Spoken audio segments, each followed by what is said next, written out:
Banjaria block Mohammadpur गांव में बहुत बाढ़ आने के कारण से घर दह गया। बहुत घर दह गया। जो देख रहे हो आप, डेंगी से नाव से आदमी को छाना जा रहा है। आइए पानी देखिए, घर घर में घुस गया है। आप लोग देखिए, आई वीडियो को शेयर कीजिए जो ये वीडियो पहुंच जाए। इस पे सरकार कुछ सुविधा भेजे करे। ये वीडियो को देखकर रुकना मत, शेयर करना भाई।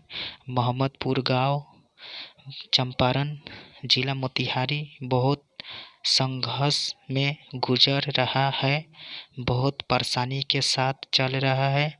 एक छोटी साधन नहीं है आदमी का रहने का, सब कुछ दह गया। कितना आदमी को छान छान के पनाह दिया जा रहा है। जिसका घर ऊंचा है, छत पे रह रहे आदमी, जो जगह खाली है उस पे आदमी रह रहा है। खाने का व्यवस्था नहीं हो रहा है। एक लॉकडाउन के वजह से दिक्कत बहुत हुआ। एक बाढ़ आने के वजह से ये घर घर में पानी घुस गया। बहुत दिक्कत हो रहा है। तो ये वीडियो शेयर कीजिए,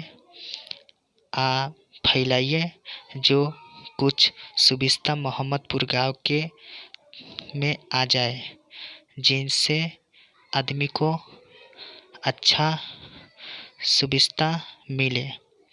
जिस वीडियो को रोकना मत, देखकर शेयर कर देना भाई।